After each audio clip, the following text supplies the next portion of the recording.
AITA for refusing to cancel my bachelorette party and saying our wedding savings is my fiancé's problem? I, 26F, am currently engaged to my fiancé, 28M, and we're supposed to get married in 2 months. We've been saving up for our wedding and honeymoon for the past year, putting aside a significant portion of our income to make our special day perfect. We had about 10K saved in the account. This weekend, my fiancé had his bachelor party, and I was totally okay with him having a good time. I even helped plan it and made sure everything was organized so he could enjoy himself with his friends. Fast forward to this morning, and I wake up to find that our joint savings account has been completely drained. He spent all our savings on his bachelor party. When I confronted him, he said he got carried away and didn't realize how much he was spending. He admitted that he paid for his friends' expenses too, thinking it would be a great last hurrah before we tied the knot. I was furious but tried to keep my cool. I told him that he needed to figure out how to replenish the savings because we still had wedding expenses to cover, and blew up about how could he spend 10K over 2 days? This weekend is my bachelorette party, which has been planned for months. My 4 best friends have already paid for their share, and I've budgeted carefully so that it wouldn't affect our savings. We're going to a Michelin star restaurant in our city, renting an Airbnb, going for brunch in the morning at one of my favorite restaurants the next day, and I rented out an arcade in our city with unlimited tokens and bought a ton of junk food and candy for all of us to share. Altogether, it was less than $400 a person, including the price of the restaurant, Airbnb, arcade rental, brunch and Ubers with myself, spending 1.5K of my personal savings. But now, my fiancé is demanding that I cancel my weekend to show solidarity and help us save money. He says it's only fair since he made a mistake, and we need to cut back on expenses to recover from his spending spree. I refuse to cancel my bachelorette party because 1, I didn't blow our savings, he did, and 2, my friends have already paid for their share, and I don't want to let them down. He's now calling me selfish and saying I'm not being supportive of our future together. He's even gotten some of his friends and family involved, who are siding with him and saying that I should be more understanding and cancel my bachelorette weekend. I get that we're in a tough spot financially now, but I don't think it's fair that I should have to cancel my plans because of his irresponsible behavior. I suggested that he could maybe sell some of the stuff he bought during the party or pick up extra work to make up for it, and that it is not my problem he blew all the money, but he says I'm being unreasonable. Now on to the next story. Story 2. AITA for reporting my boss after he forced me to attend a meeting despite knowing I was in labor. I, 28F, have been working at my company for 5 years, and until recently, I loved my job. I was 8 months pregnant when this happened, about a month ago. So I started having contractions while at work. Since I was not due yet, I thought it was just Braxton Hicks because they weren't that intense. Just a week before that, I had experienced Braxton Hicks and went to the hospital, but it was a false alarm. This time, I was still working when the contractions started in the morning, and I again thought it was Braxton Hicks. I didn't want to cause a scene, so I tried to keep working.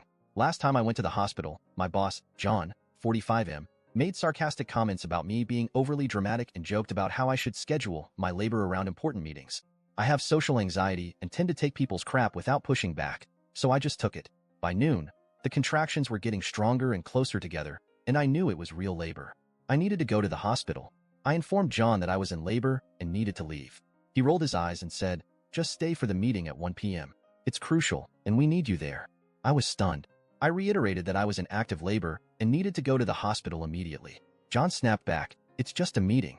Sit through it, and then you can go. It's not like the baby is going to pop out right now." Feeling pressured and scared for my job, I reluctantly stayed. The meeting lasted an excruciating 2 hours. By the end of it, I was in so much pain that I could barely walk. I finally left and drove myself to the hospital, where I was admitted immediately. My husband reached 30 to 40 minutes later because he was on the other side of town for a meeting. My daughter was born later that evening, thankfully healthy despite the delay. When I told my husband what had happened, he was furious and insisted we report John to HR. I was hesitant because I didn't want to jeopardize my job, but I agreed it was the right thing to do. HR was appalled and assured me they would handle the situation. John has since been suspended pending an investigation. The real kicker?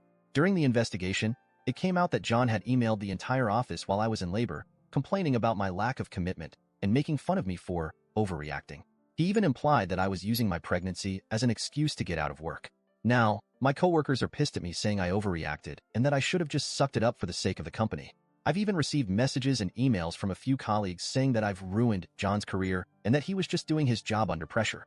One even said that I should have toughed it out, like their wife did during her pregnancy. The stress from this whole ordeal has made it difficult to enjoy my first few days with my newborn. I'm constantly second-guessing myself and feeling guilty, despite knowing I did what was best for my baby and me. To make matters worse, the interim manager who took over from John is even worse. He's made it clear to everyone that he resents my actions and has made my return to work unbearable.